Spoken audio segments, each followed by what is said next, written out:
আসসালামু আলাইকুম। লাস্ট ভিডিওতে আমরা অ্যারে র্যাপ মেথডটা সম্পর্কে জানার চেষ্টা করেছিলাম। এই ভিডিওতে আমরা চেষ্টা করব হোয়ার মেথডটা সম্পর্কে জানার। শুরুতে আমি ARR ক্লাস থেকে হোয়ার মেথডটা নিয়ে নিচ্ছি। হোয়ার মেথডটা মূলত ব্যবহার করা হয় একটা নির্দিষ্ট অ্যারে থেকে কোনো একটা কন্ডিশনের উপর বেস করে অ্যারে থেকে ডাটা ফিল্টার করার জন্য। এজন্য শুরুতে আমার প্রয়োজন হবে একটি অ্যারে, তারপর একটি কলব্যাক ফাংশন। তো আমি একটি অ্যারে ক্রিয়েট করে নিচ্ছি,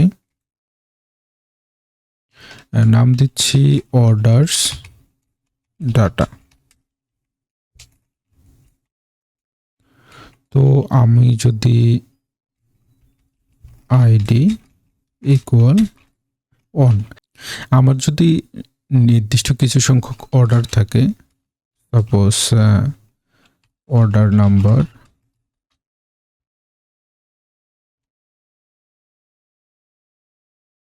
1 2 3 4 and status pending।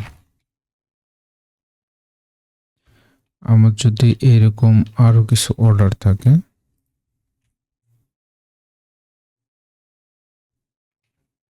ID 2 3 4 5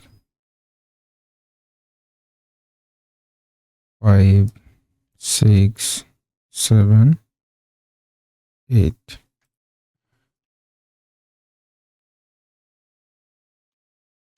rejected, delivered, success, then success। Suppose আমার এই অর্ডার ডাটাটা আছে, এখান থেকে আমি চাচ্ছি শুধুমাত্র যে অর্ডারগুলোর স্ট্যাটাস সাকসেস সেই অর্ডারগুলো দেখতে। এই ক্ষেত্রে আমাকে অ্যারের হোয়ার মেথডটা খুব সুন্দরভাবে হেল্প করতে পারে। তো শুরুতে আমার প্রয়োজন হবে এই অর্ডার অ্যারেটা, আমি এই অর্ডার অ্যারেটা নিয়ে নিচ্ছি। দ্বিতীয়ত আমার প্রয়োজন হবে একটি কলব্যাক ফাংশন। এখানে আমি একটা ফাংশন নিয়ে নিচ্ছি যেইখানে আমি প্রতিটা আইটেমের কি এবং ভ্যালু পাবো। আমি যদি কি ব্যবহার না করি তাহলে প্রতিটা অর্ডার আইটেম এখানে পাবো। দেন আমি এই কলব্যাক ফাংশনের মধ্যে কন্ডিশন অ্যাপ্লাই করব যে আমি এখান থেকে মূলত কি ফিল্টার করতে চাচ্ছি।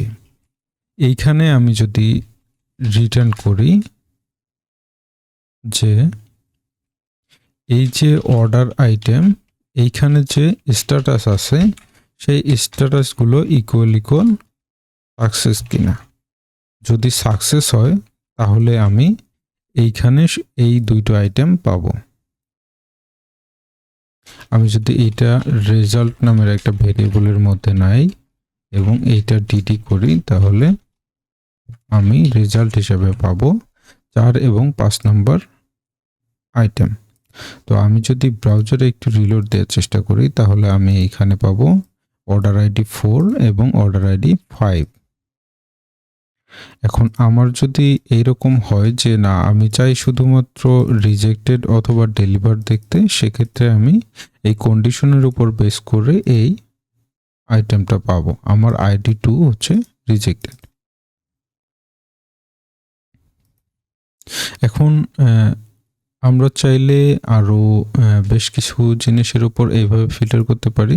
তো আমরা যদি এই ফাংশনটার ডেফিনেশন একটু দেখার চেষ্টা করি, তো চলে আসলাম এখানে।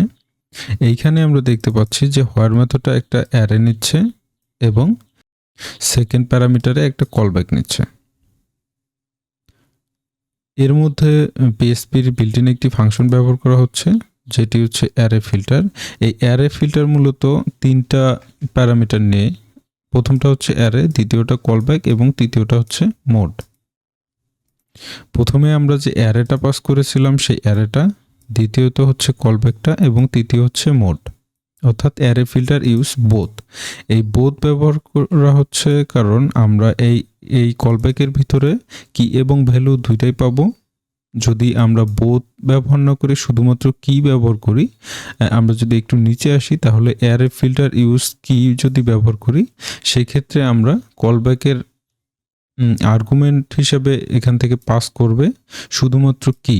যেহেতু আমরা বোথ ব্যবহার করতেছি, সেক্ষেত্রে কলব্যাকে আমরা কি এবং ভ্যালু দুইটাই পাবো।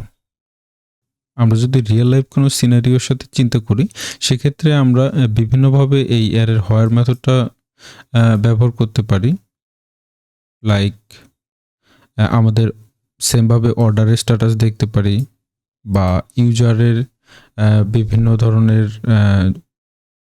ডাটা দেখতে পারি। সাপোজ কোনো ইউজার ভেরিফাইড আছে কিনা, বা কোনো ইউজারকে ইমেল সেন্ড করা হয়েছে কিনা, বিভিন্ন ধরনের ডাটার উপর এই কলব্যাক ব্যবহার করে আমরা ফিল্টার করতে পারি।